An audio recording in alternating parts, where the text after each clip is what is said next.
Vous allez bien du coup? Cool, vous passez un bon Sonitech?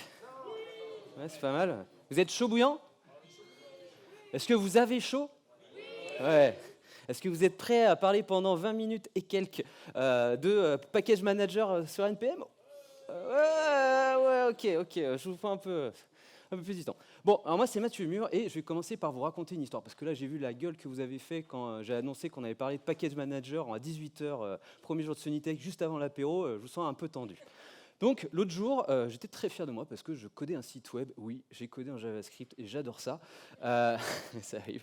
J'ai codé en JavaScript et j'adorais ça. Et donc l'autre jour, j'étais très fier de moi. J'avais fini mon site web, tout était bien testé, bien responsive et tout. Paf, je pousse ma PR et tout va bien. Là, bon, je commence à faire comme tout le monde. J'attends que la CI passe, ça prend un peu de temps et puis je commence un petit peu à lâcher un petit peu du regard mon PC. Et je commence à écouter un petit peu ce que ma copine regardait à ce moment-là. Et c'était un truc qui passait à la télé. Et donc c'était assez cool parce que ça parlait du rapport du GIEC. Ouais, je vous ai dit que ça allait vous détendre. Hein. Là, attention, je vous sens vachement détendu. Donc voilà, juste après parler du rapport du GIEC, comme quoi c'était un peu la catastrophe, on avait tout scanné. Je me suis dit, comme tout le monde, allez, ce que je vais faire, c'est que je vais regarder des photos d'animaux parce que j'étais ravi pour me dire, je vais peut-être me calmer. Alors, attention, petite parenthèse avant de commencer. Pour ceux qui se disent, attends, on ne parle pas le rapport du GIEC, on parle d'animaux, waouh, qu'est-ce que je viens foutre là? Donc pour vous qui êtes tous un peu éco-sceptiques et qui c'est pas forcément des sujets qui vous intéressent le plus, ne vous inquiétez pas, il y a des choses dans cette présentation qui vont vous plaire, parce que vous, oui, vous qui votez à droite, il y aura vos représentants les plus forts.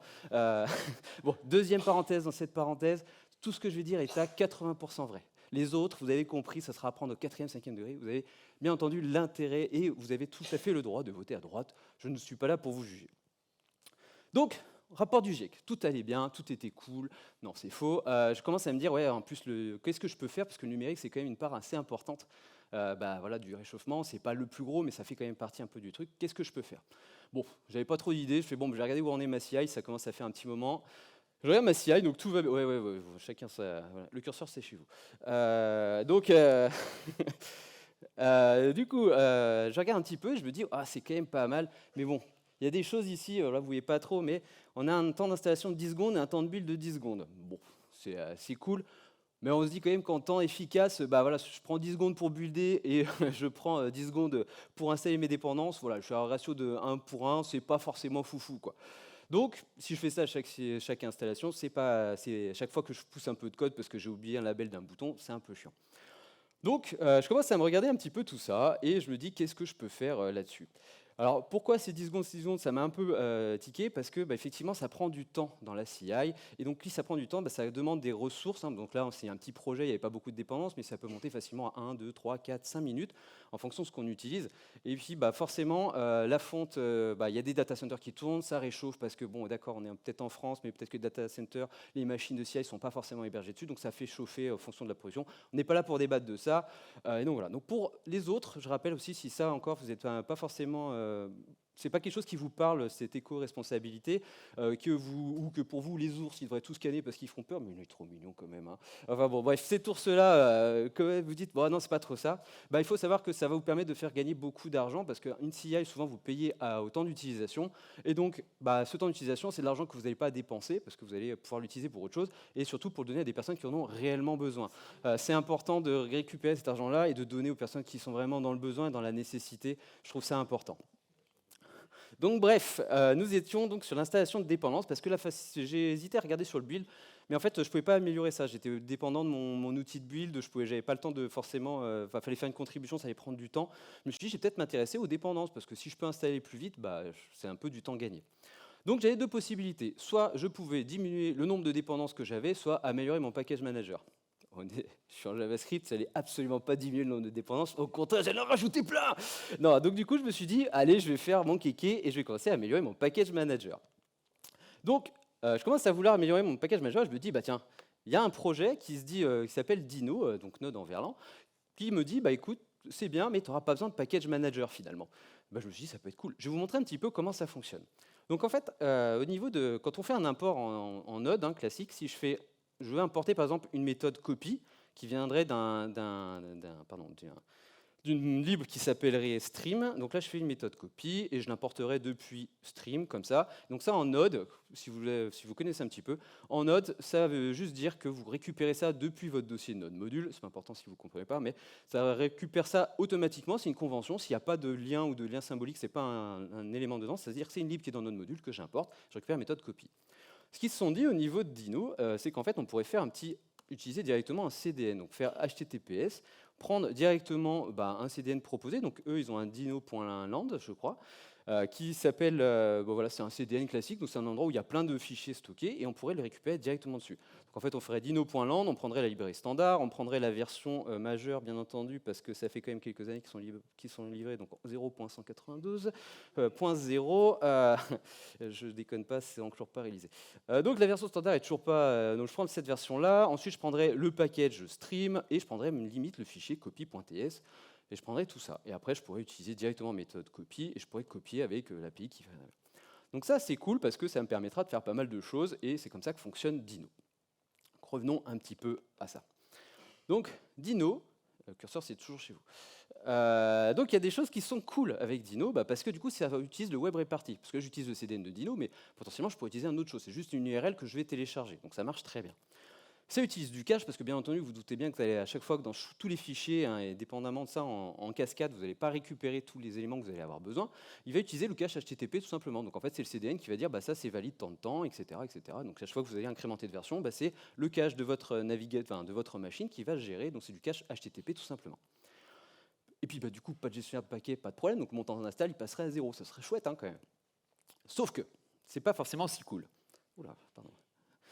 C'est un nouvel écosystème. Donc, ils ont supporté, il y a quelques mois de ça, 5-6 mois, l'utilisation de librairies NPM, mais bon, du coup, ça impose de réinstaller des librairies NPM. Donc, ce n'est pas forcément ce qui m'intéresse, moi. Et vu que c'est un nouvel écosystème, il faut que tous les écosystèmes qui importent du Node.js passent sur Dino. Donc, c'est pas dingue. Et en plus, la gestion des versions, vous avez vu que les versions, elles sont codées en dur. Donc, il y a un moyen, avec des source maps, de faire des choses, mais quand on a des conflits de versions, c'est un peu compliqué à maintenir.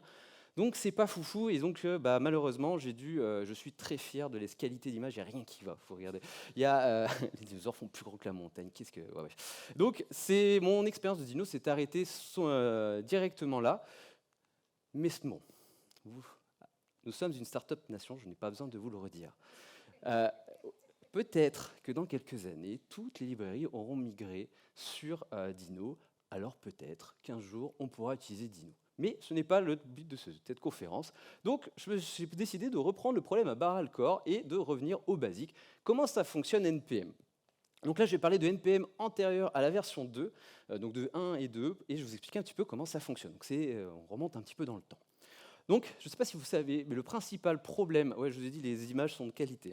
Je ne sais pas si vous connaissez le principal problème des package managers, c'est gérer un truc qui est formidable, les dépendances de dépendances, qui elles-mêmes ont des dépendances. Enfin bon, bref, vous voyez un peu le bordel. Et en plus, il suffit que ces dépendances de dépendances, ce soit la même, mais à des versions différentes, vous êtes un petit peu dans la sauce. Java, ils n'ont jamais réussi à trouver le problème, ils ont fait un peu un jigsaw, mais bon, ils sont un peu trompés.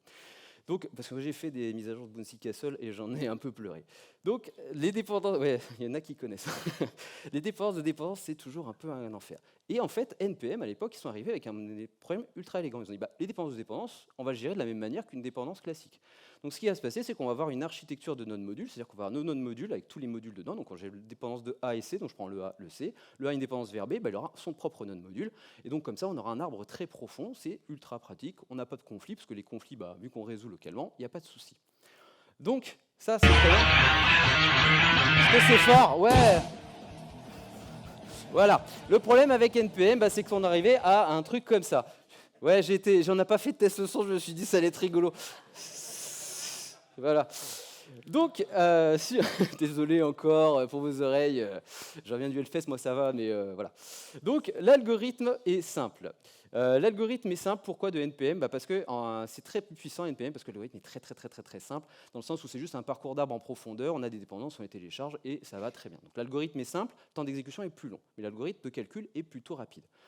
Mais on avait un souci, c'était les longues file paths. Pour ceux qui sont sur Windows et qui sont assez vieux comme moi, se souviennent que des fois, quand on lançait les nodes modules, on était incapable de les supprimer parce que Windows 7 n'était pas capable de supprimer des chemins qui faisaient plus de, je crois, de 1024 caractères. C'est cool de payer pour ce genre d'outils, je trouve.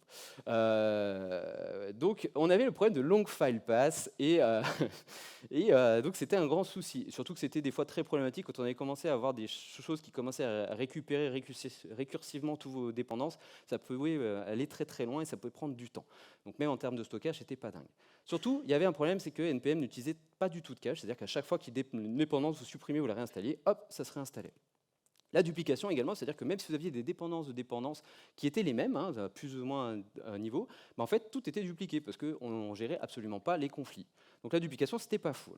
Et également, ce n'est pas du tout prédictible. Alors pourquoi ce n'est pas prédictible? Parce qu'en fonction, on aime bien utiliser le semver et mettre un chapeau par défaut dans NPM.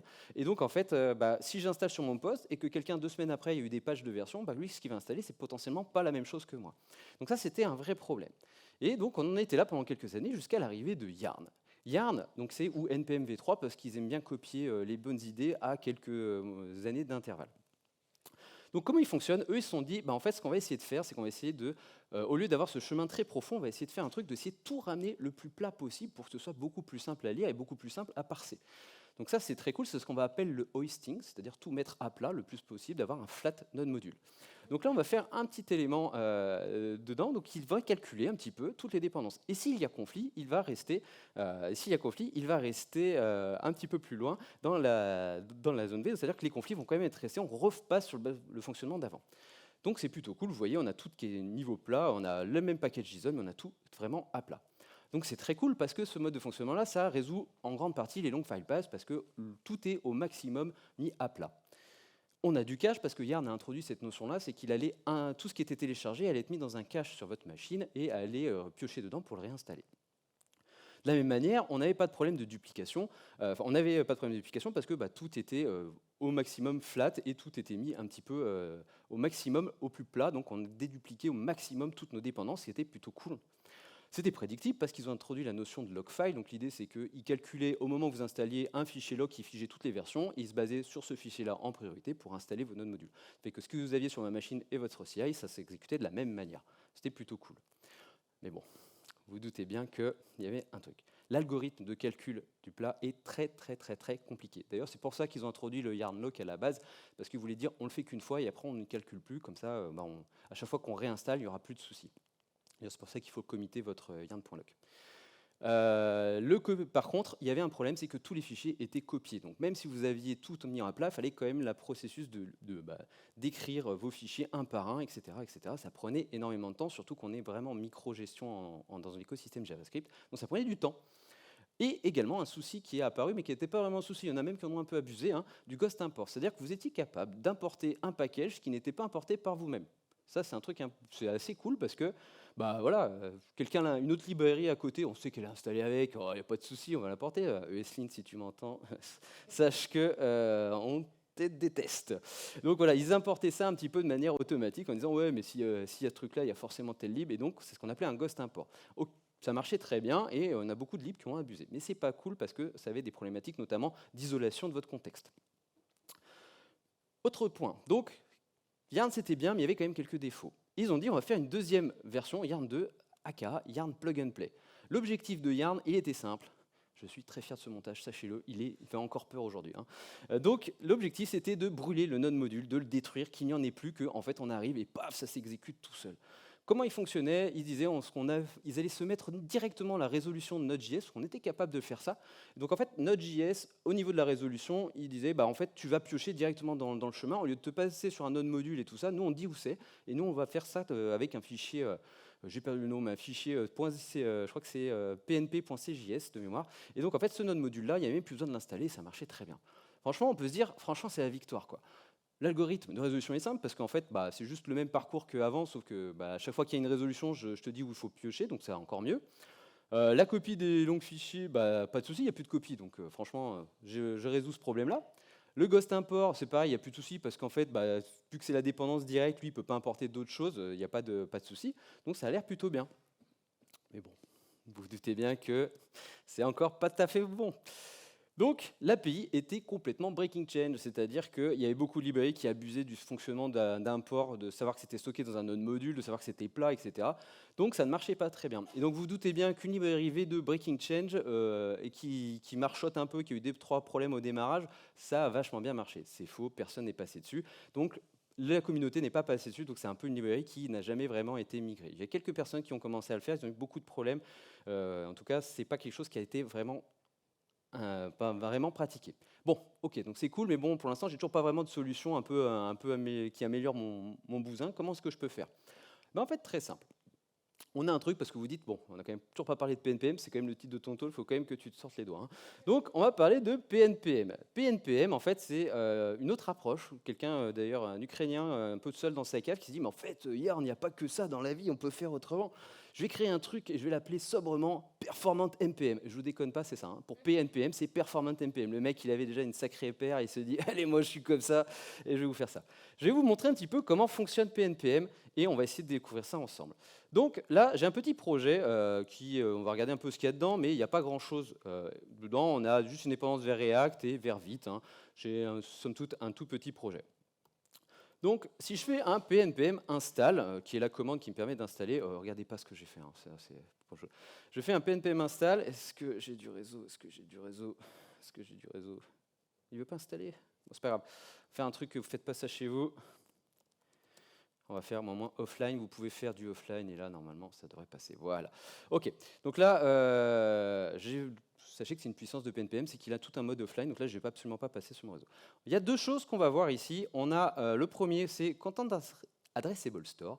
Gardez-le dans un coin de votre tête, mais c'est quelque chose qui a l'air de pointer quelque part sur mon home pass. Hein, donc c'est quelque chose qui stocke quelque part. Gardez-le dans un coin de votre tête, on en reviendra plus tard. Nous avons maintenant le Virtual Store qui est stocké dans nodemodule.pnpm. Ah, ça c'est intéressant. Donc là on va voir des choses, bon là le reste je vous en parlerai un petit peu plus tard, mais ce n'est pas forcément important. Il a installé mes dépendances, il a fait ça en 1 seconde 6, donc c'est plutôt efficace. Hein. J'aime bien faire, on va regarder ce qu'il y a dans NodeModule. Dans NodeModule, regardons ce qu'il y a. Ah, j'ai déjà pas mal de choses. J'ai mes librairies, donc Vite, React, React-DOM, Types et Vite.js, donc ça c'est juste des alias. Ça a l'air de bien marcher, et on voit par contre que donc, ça c'est la coloration syntaxique de mon terminal, mais c'est un lien symbolique React vers .pnpm React. C'est assez important de voir ça. Pourquoi? Parce que on voit bien que tout est dans un dossier .pnpm et qu'en fait, voilà, ça tout pointe dessus. Donc ça a l'air de bien fonctionner, hein, parce que si je ne vais pas vous montrer, mais si vous faites un .dev, je vous montrerai à la fin si on a le temps. Mais on va regarder un petit peu ce qu'il y a dedans. Donc on va aller dans ce dossier .pnpm. Et là, attention, qu'est-ce qu'il y a dedans? Boum, j'ai déjà pas mal de choses. Ce que je vois, c'est que j'ai des vrais dossiers et ça a l'air d'être à peu près toutes les dépendances de mon repo. Donc ça veut dire que globalement, j'ai à peu près toutes les dépendances qui sont ici et ça marche plutôt bien. Donc c'est-à-dire que j'ai l'ensemble qui est en plat et c'est un vrai dossier. Et on voit qu'on a le numéro de version. Par exemple, si je vous montre, là par exemple, j'ai deux versions, donc une en 1.4.14 et une en 1.4.15, c'est pas grave, le conflit est géré, tout est au même niveau. On peut avoir ça dans pas mal d'éléments, et donc ça me permet de gérer toutes mes versions là-dedans. Prenons par exemple Vite pour voir un petit peu ce qu'il y a dedans. Donc là, je suis en Vite 4.3.9. Hein. Bon, ce que j'ai dedans, j'ai juste un node module. Donc le point .pnpm, ce que je vous ai dit, c'est le Virtual Store, c'est là où toutes vos dépendances vont être stockées. Si on regarde un peu Vite et ce node module, donc là on voit qu'on a simplement un node module. Alors pourquoi ils font ça? C'est juste pour pouvoir s'auto-importer, je vous expliquerai après. Mais par exemple, là ici, on a plusieurs éléments. On voit qu'on a ESBuild, FS7, PostCSS, Rollup. Bon, on garde ça dans un coin de tête qui pointe sur point, donc directement dans le dossier PNPM avant. C'est également un lien symbolique, donc tout se passe bien. Nous avons donc le dossier Vite, on va aller voir ce qu'il y a dedans. En fait, si on va voir le dossier Vite ici et que je regarde ce qu'il y a dans son package JSON, on voit que, je vous montrerai d'abord les fichiers, hein, mais c'est exactement le contenu de la dépendance qui est ici. Si je regarde un petit peu ce qu'il y a dedans, on voit que j'ai des dev dependencies que je n'ai pas installé parce que je suis en mode node, hein, donc il va m'installer que les dépendances. J'ai ESB, PostCSS, Rollup et FS7 qui est en optional dependency. Ah bah tiens, c'est exactement les dépendances que j'avais au-dessus, si je regarde ce qu'il y avait au-dessus. Ok, c'est cool. Donc ça veut dire qu'à chaque fois que j'ai une dépendance, en fait, ces dépendances sont mises dedans, et vu que ça n'est pas sur un lien symbolique, ça se monte dedans. Ce qui fait que si jamais j'ai deux librairies qui utilisent les mêmes dépendances ou les mêmes paquets de dépendances, en fait, j'ai juste besoin de créer le lien symbolique qui existe déjà et je m'arrête là. Donc vous doutez bien qu'en fait, on s'arrête dès qu'on a une lib qui est déjà connue, donc on reste très facile à exécuter. Autre chose, je ne sais pas si vous avez vu, alors je ne sais pas s'il y a des sysadmins dans la salle. Ouais, non, pas du tout. Eh bien moi, je vais peut-être vous apprendre un truc. Ici, je ne sais pas si vous savez à quoi correspond ce chiffre. Mais en tout cas, tous les fichiers qui sont ici, en fait, il n'y en a pas de temps de copie. Vous avez vu, c'était quasiment immédiat. Pourquoi ça? Parce que PNPM se base sur un système qui est ultra malin, qui s'appelle le hard link. Pour ceux qui ne connaissent pas le hard linking, c'est l'idée de se dire, en fait, on ne va pas copier le fichier, on va juste dire, bah, c'est le même, en fait, le fichier, je vais le dupliquer à 2 endroits différents en même temps. C'est un petit peu, vous voyez ça un petit peu comme un élément quantique, il a plusieurs endroits dans votre machine, et le nombre qui est ici, c'est le nombre de fois qu'il a été rendu quantique. Donc ce que ça veut dire, c'est que si je modifie ce fichier-là, en fait, il est modifié pour tous ceux qui l'ont. Donc là, on voit que ce fichier licence, bah, il a été hardlinké 11 fois depuis que j'utilise PNPM, et 42 fois sur toute ma machine. Donc ça va vous lui permettre de gagner énormément de temps, parce que vous doutez bien que copier, dire que c'est la même zone mémoire à 2 endroits sur ma machine, c'est beaucoup plus efficace que de copier tous les octets du même fichier. Donc ça va vous faire gagner énormément de temps. Et c'est en fait l'utilisation, et donc ces fichiers, pardon, où est-ce qu'ils sont stockés? C'est ce que je vous ai dit de garder dans un coin de votre tête, c'est le Content Addressable Store, c'est-à-dire là où le contenu de tous vos fichiers sont. Donc c'est pour ça que tout est stocké sur mon dossier Home. Ok, on va revenir au slide. Donc, c'est plutôt cool, parce que le curseur, c'est toujours chez vous. Donc, les longues file paths sont résolues parce qu'on est vachement prédictif, on est toujours au maximum. Ça va être dans le dossier .pnpm, le nom de notre lib, notre module et le nom de notre lib. On n'aura pas plus loin. Ça va aller on maîtrise un petit peu la profondeur de notre champ. On a du cache, parce que vous avez vu que tout vient du Content Addressable Store. Je peux même faire de l'offline, vous avez vu, parce qu'en fait, l'offline, c'est juste qu'il ne va pas vérifier les versions librairie et le hash des librairies. Il prend directement depuis ma machine. Donc, des fois, ça peut ne pas passer parce que j'ai des dépendances qui ne sont pas installées sur ma machine. Mais si vous êtes sur ma machine, ça peut aller très vite. Pareil, j'ai plus de duplication parce que les liens symboliques m'empêchent ces duplications-là, même dans des arbres très profonds. Et c'est prédictible. Franchement, c'est cool. L'algorithme est simple en plus. Non, il n'y aura pas de mais. L'algorithme est très simple parce qu'on repasse sur les mêmes algorithmes de résolution de profondeur, donc ça va bien. On n'a pas de copie de fichier et on n'a pas de ghost import. Donc tout pour l'instant, c'est très bien. D'ailleurs, ça pose quelques problèmes parce que notamment, il y a des libs qui en ont abusé, qui ont posé un peu des soucis parce que vous se disent, non, je ne peux pas. Donc c'est très cool, tout se passe bien, franchement tout le monde est content, tout le monde est heureux, et on va répondre à la question la plus fondamentale, combien de temps ça t'a fait gagner quand même cette affaire de passer sur PNPM? On était à 10 secondes, je suis passé à 3 secondes. Donc là, vous dites, ouais, mais c'est un petit site. J'ai fait le test sur une application un peu plus grosse, d'une application de streaming qui diffuse une chaîne de télévision qui est entre 5 et 7, je ne la dirai pas. Et en fait, globalement, le temps d'installation durait 5 minutes. Vous avez énormément de dépendances. Passés sur PNPM, ils sont passés de 5 minutes à 1 minute 15, je crois. Donc je vous laisse imaginer le temps de résolution que ça leur a fait gagner. Ça, à chaque pull request, je vous fais le temps que ça aura fait gagner pas mal de pognon. Donc c'est cool. Et PNPM, c'est énormément de choses. C'est également plein d'éléments que je ne vous ai pas le temps de vous présenter aujourd'hui, que je vous inviterai à regarder. Les workspaces, pour ceux qui aiment bien utiliser Yarn et NPM, ils arrivent aussi. Ils sont donc les workspaces, c'est les monorepos que vous pouvez faire directement avec PNPM. Les recursive commandes, vous n'avez quasiment plus besoin de l'ORNA pour toutes les commandes, c'est natif. Vous pouvez utiliser NVM, il gère les versions de Node aussi directement. Il fait du manual hosting, ce que je vous expliquais, la possibilité pour certaines libs de dire non, celle-là, tu gardes le même fonctionnement qu'avant. Ça peut être très pratique, notamment dans le cas de migration des librairies qui sont mal définies, notamment ESLint. On a des équivalents NPX donc pour pouvoir exécuter des commandes. On peut faire des audits, enfin bref. On peut faire aussi The Braille interactif. Vous avez compris, tout est bon.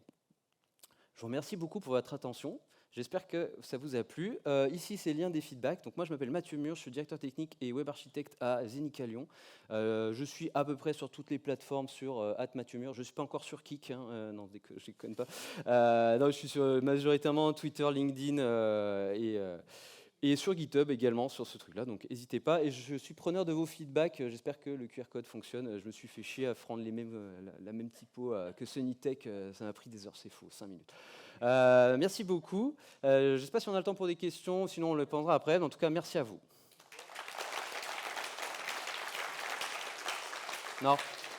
Bon, on n'a pas le temps pour les questions, je suis disponible, de toute façon je vais rester boire des bières. Chose importante avant que vous partiez, bourrez les dents, toutes les photos que j'ai mis sont des animaux en voie de disparition, bref, il n'y a pas assez de moyens par les gouvernements, donc n'hésitez pas, il y en a plein, faites ce que vous voulez. Et enfin, n'oubliez pas pour ceux qui sont, voilà, les dons sont déductibles, et on arrêtera pour aujourd'hui, j'arrête de troller. Merci à tous.